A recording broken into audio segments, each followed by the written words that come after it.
welcome back. So just in case you notice that there's a slightly different logo there, I will explain at the end. Massive things are happening with the channel, so I'll explain later. Welcome to step whatever of rebuilding my YouTube studio into my son's bedroom. Today I'm doing the cupboard, and with that I'm going to get right to it. And I'll be honest, I'm more than a little nervous about this video because it's a bit of an emotive topic. I know people are very passionate about it, and I might lose like all my subscribers over this. I don't know, but there's an important point to be made here and I want to get to it. So Gene Roddenberry is very well known for being woke, or that's the term that people tend to use, by which they tend to mean really, hey, good shot, that he had a lot of social commentary going on in Star Trek. It wasn't just a bunch of sci-fi and a bunch of aliens and blowings up. He had things to say about the world.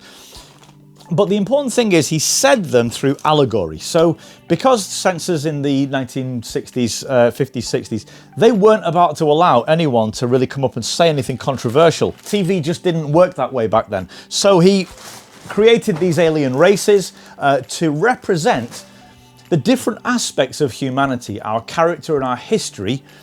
And then he told stories through them. And through that, he would actually tell stories about racism and sexism and social injustice and things like this. So yeah, he spoke into these things, but he did so in a way that was actually fairly subtle, unless you knew what you were looking at. Now, I got a question to ask. If he had something to say today, only the area that he's addressing affects you, would you want to listen? Would you want to hear it, or would you just be offended? Because I think we have an episode, not of Gene Roddenberry, it's a DS9 episode, that really skewers something that's going on in the world right now that makes us all very, very uncomfortable. And if we don't listen to what those writers had to say, things are going to get very, very, very bad. Let me explain. So in case I need to catch you up, Deep Space Nine tells the story of a space station that was, prior to being a space station, I am going to go in and out of shot, by the way. It was a work camp, a labour camp, run by a race called the Cardassians, who had invaded and taken over a world called Bajor. And they were working the Bajorans, sometimes to death, very hard in this camp, processing ore.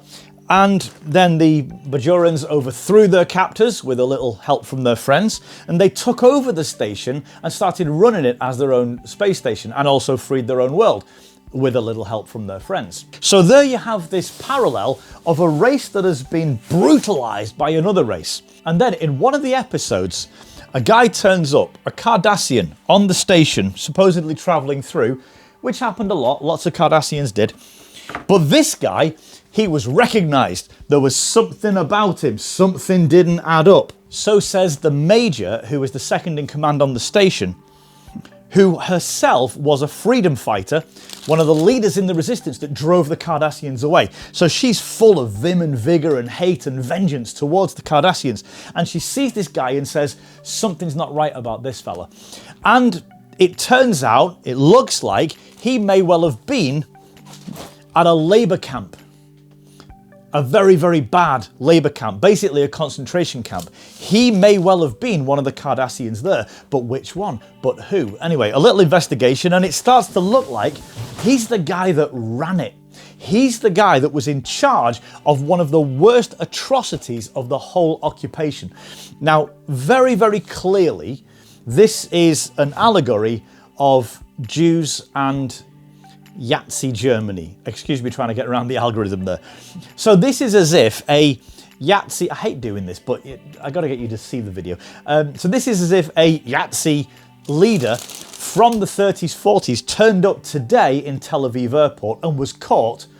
What would they do? How would it work? And the story is really, really interesting as it plays this out. And at first the guy denies it. It wasn't me, I wasn't there. I was just a junior guy, I'm not responsible. And suddenly it's like he breaks and it's like, yes, that's who I am. He admits it, he looks at the evidence, yeah, I can't deny this anymore.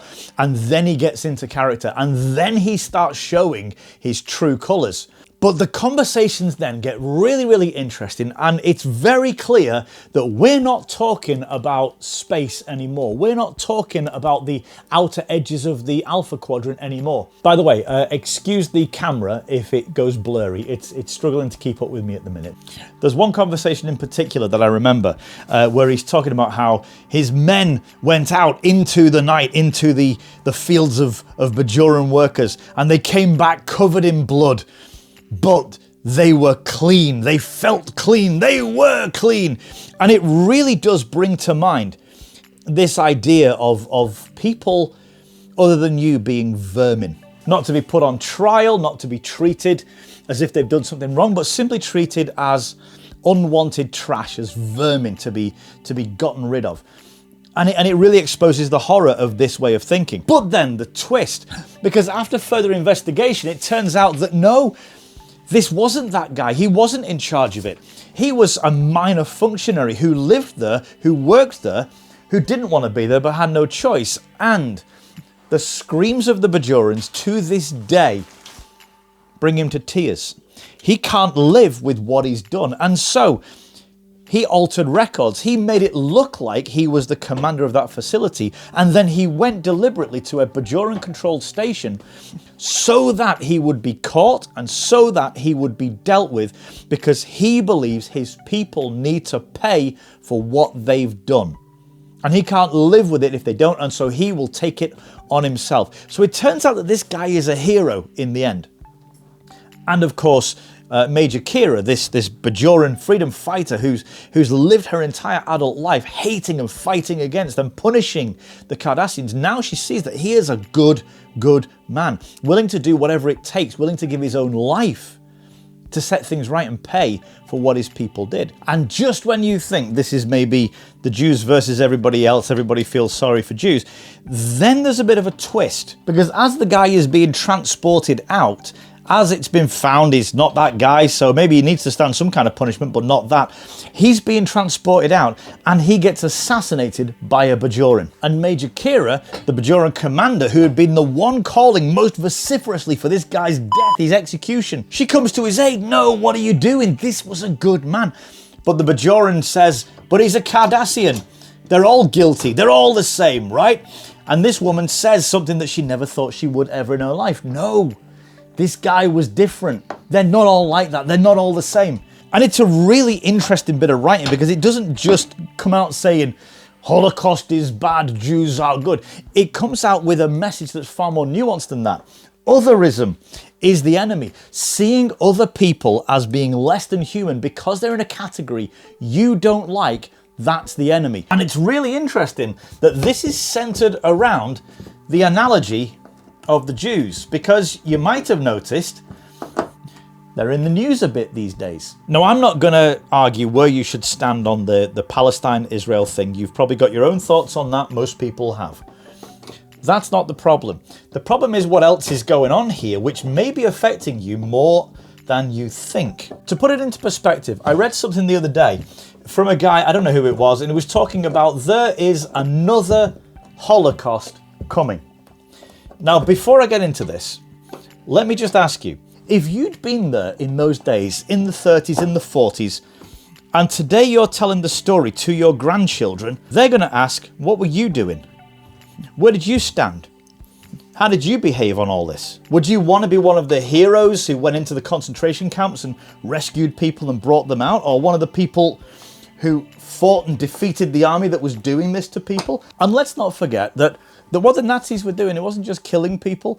They were, for instance, marching pregnant women out into the forest and shooting them in the back of the head, letting the baby die in the womb. They were shaving the hair of young girls in tears beside themselves, shaving their heads bald so that they could sell the hair for money. They were plucking the teeth out of people while they were still alive and not anaesthetized at all. They carried out experiments like stripping people naked and pouring water over them in the dead of winter just to see how long it would take them to die. And this includes children, this includes the elderly that they were doing this. This was inhuman. By any measure, this was inhuman. If you were there then, would you be on the side of the people doing it?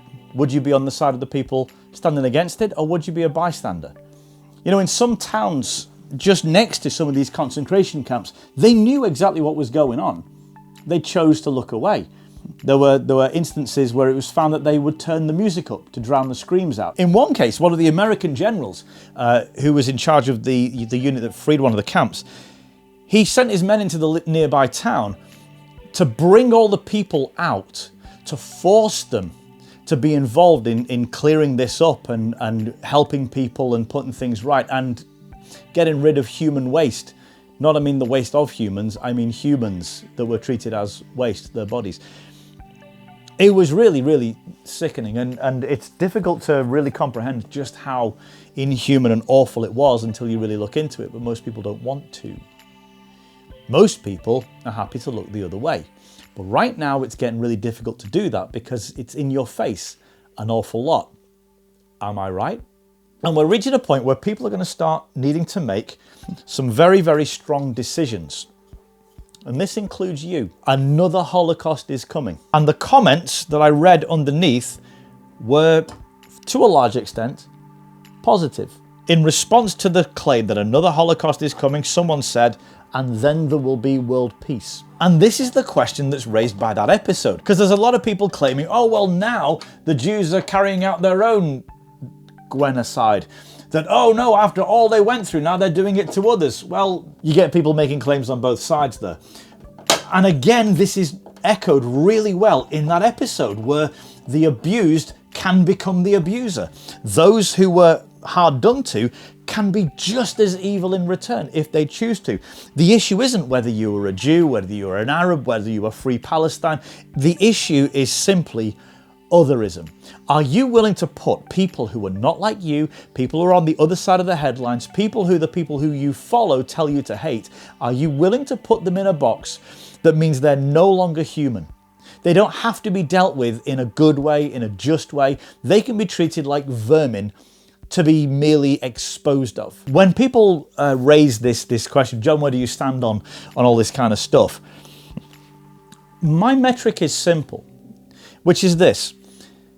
If you can see an image of a child, a baby, dead, in rubble, dust and debris covering what you can see of their body, but blood and broken bones, if you can see, and you see these images, you know what I'm talking about.